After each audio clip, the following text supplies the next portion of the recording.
Tyler Glasnow is a Dodger. I did a pitching deep dive on him, which I'm going to go through in this video, and three things in particular jumped out to me. We're going to walk through those and maybe ask some questions at the end as to what the Dodgers might want to tweak. And let's start by looking at his curveball.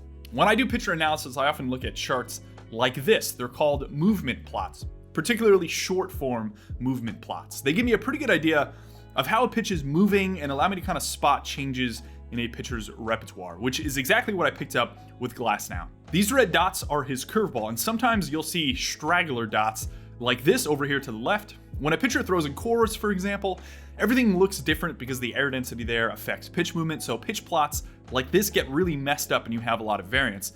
In that case, you'd probably just chalk it up to variance as opposed to a conscious change by the pitcher in the shape of a pitch.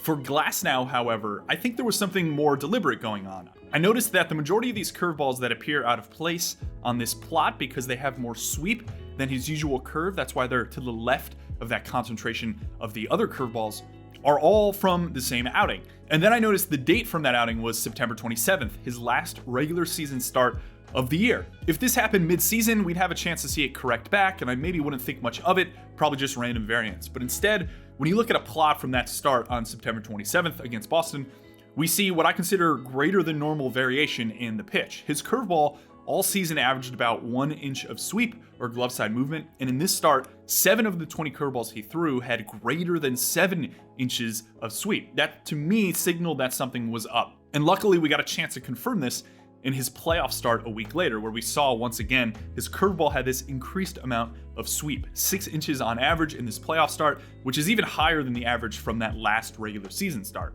I love stuff like this. I write about it all the time in my Substack, my daily pitcher notes, where I'm essentially going through outings of individual pitchers and trying to spot changes exactly like this Glasnow curveball change to see if we could project something going forward that maybe current projections are not baking in and have more confidence in performance going forward. And I think that's the case with this Glasnow curveball. For the most part, Stuff Plus, that combination of velo release characteristics and movement, didn't really see a massive change in the curveball, but I do think something like 5 to 6 inches of added sweep to a pitch is substantial, to the point where I don't think it was just random variance for a guy like Tyler Glasnow. I think this was probably a conscious adjustment to the orientation of the ball, in particular, allowing maybe seam effects to pick up some added sweep on its way to the plate. And that perhaps to him made it more effective of an offering. I will admit it's kind of odd that he was tinkering with the pitch. In his prior 8 starts, his regular curveball had a slug under 100, and he was generating a swing and miss on nearly half of the swings that he had. And when you go to these small sample of this 2 starts with our new curveball that added sweep,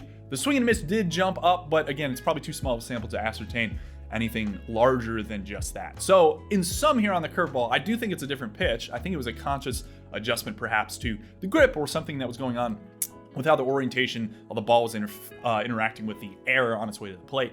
And my guess is that it's just marginally better, maybe like 5% or so better, even if Stuff Plus doesn't capture it. He's clearly playing with something and had some incentive to adjust that pitch going forward. So perhaps it's only slightly better in 2024, but I do think this was a conscious offering that we will see hopefully in 2024 with the Dodgers. Another thing that jumped out to me was the majority of Glasnow's slightly worse ERA in 2023 compared to 2021 came from a decrease in effectiveness versus left-handed hitters. The damage he allowed to lefties, particularly on his slider, increased when compared to 2021. My guess as to what happened here relates to a change in the pitch's shape. That's pretty easy to notice. His slider went from averaging 87.5 miles per hour in 2021 to 90 miles per hour in 2023. He was throwing it harder, and because of that, the shape of the pitch changed a bit. It had negative 4 inches of what you'd call induced vertical break in 2021, and last year at the harder velocity, it went up about 6 inches to 1.5 inches of induced vertical break. There was more lift on the pitch, more resistance to the downward force of gravity. This is a pretty standard adjustment that happens when you cue an athlete to throw a pitch harder. What happens is they naturally orient themselves to be behind the ball slightly more, and as a result of being behind the ball slightly more, what happens is you create more backspin on the offering. It's the most efficient way to apply force to the ball and therefore velocity. So you orient yourself behind the ball more, you create more backspin, and thus the shape of the pitch changes and you get a bit more lift. I think that's kind of exactly what's going on here with Glasnow. The byproduct of this is something that we could point out visually. All the barrels on the pitch he gave up to left-handed hitters last year came in a very similar portion of the zone. Now, the Rays employ a one-target philosophy for their catchers, so I don't really think these are misses, but rather they're letting the movement of Glasnow's slider take him to the bottom of the zone as opposed to setting up where they want that pitch to end up and Glasnow missing out of the zone.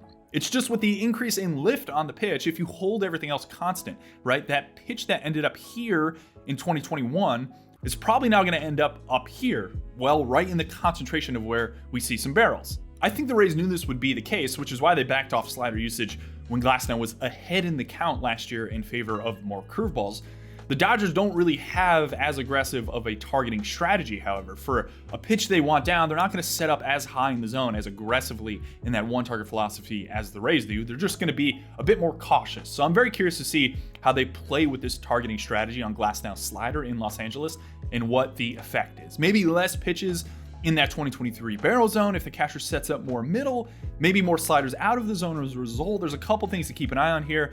But at the end of the day, his slider shape changed, and perhaps we're going to get a change again in the pitch, or at least in the targeting strategy around it. It's something I'm definitely going to be watching for with Glasnow in Los Angeles in 2024. The last thing I'll point out is a subtle change in location on his four-seam fastball to left-handed hitters. When I pulled up his basic four-seam heat map to lefties last year, it was apparent that he had more of a tendency to pitch inside with the pitch in 2021 compared to 2023. And when you look at him behind in the count, you see this a lot more distinctly. When I went back to the video, what I thought was interesting is the location of the catcher on these behind in count fastballs. In 2021, the catcher positions himself more often inside relative to where they commonly end up in 2023. So now I'm thinking to myself, okay, what is it about Glasnow's fastball that they preferred it to not be so far inside when he was behind in the count in 2023? Because in my head, when he's behind in the count, I don't mind the fastball inside because a 2-0 ground down on a fastball inside is a huge win for a pitcher. And pounding a four-seam with natural cut inside is probably a good way to induce that weak contact. But perhaps the Rays were more interested in protecting his misses. See, if a catcher sets up inside, my guess is that Glasnow's tendency to miss would be in this direction, back over the plate, potentially up a little bit. Whereas with this more central up target, even up away target behind in the count, with that same miss pattern, he's pushing the ball to a spot where damage is probably less likely. It's just a thought. I'm not entirely sure I have the proper read on this tweak, but I do think it's notable. I do think it happened, and I do think it was a byproduct of the catcher changing positioning because of the Rays wanting that pitch inside less. So for the Dodgers and Tyler Glasnow, I think there's a couple questions that pop up that are really interesting. Number one, this curveball. Do we like this new curveball that has some added sweep? My guess is yes. I think that a curveball that generally has more total movement on it is going to be something a team prefers, even if a stuff model isn't totally in on the offering. So as a prediction as to whether 2024 we see this new added sweep curveball, my guess is yes. The second question for the Dodgers and Glasnow is what they do with this slider, right? I think there's a couple competing factors here which makes this more interesting of a variable. Number one, the Dodgers really like this harder slider. I think they encourage a lot of guys to throw their slider harder. We saw a guy like Bobby Miller increase his velocity on his slider throughout the season in 2023, and I think that lines up kind of with what Glasnow has shown. But in 2021, the slider Glasnow threw was a pretty unique pitch. It had a lot of vertical break downward, kind of in that death ball variety that Jordan Montgomery throws from the high left slot, but for a guy that's more over the top as a righty in Tyler Glasnow. More unique of an offering, perhaps isn't something that is caught in a Stuff Plus model, for example, but I think there's maybe a small probability that this 2021 death ball-y, more drop, maybe slightly lower velocity slider is what the Dodgers decide to bring back. I'd say it's sub maybe 5%. I think the possibility is there, but I would bet they lean towards the harder pitch. I just think it's less likely than sticking with the newer curveball with added sweep. And then the last thing here is just what we pointed out a couple minutes ago. The fact that he was not pitching inside as much with his fastball to left-handed hitters behind the count. I get it's a really small subset of things, but he generally allows more damage to left-handed hitters. This is probably something the Dodgers are thinking about. And my prediction here is that he goes back to pitching inside more. And I think that's important because behind in the count, especially in Dodger Stadium, I think you want to try and lean on some more weak contact as opposed to putting guys on base. Dodger Stadium is a park that allows a lot of high line drive slug. It is not kind of a pitcher's park, so to speak, especially on those high line drives.